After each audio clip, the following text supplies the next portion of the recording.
pa lang.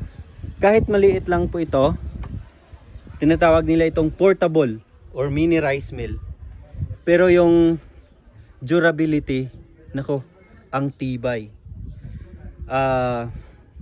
Yung capacity niya maliit lang po. Pero yung quality ng bigas ay pwede na pang negosyo. Pwede na pang commercial. Parang pwede na pang laban sa mga imported na bigas. Kaya napakaganda po. So, sa mga kababayan ko dito, kung kayo ay nagbabalak po, so ni-encourage ko kayo, bumili na po kayo ng Sinong rice mill machine.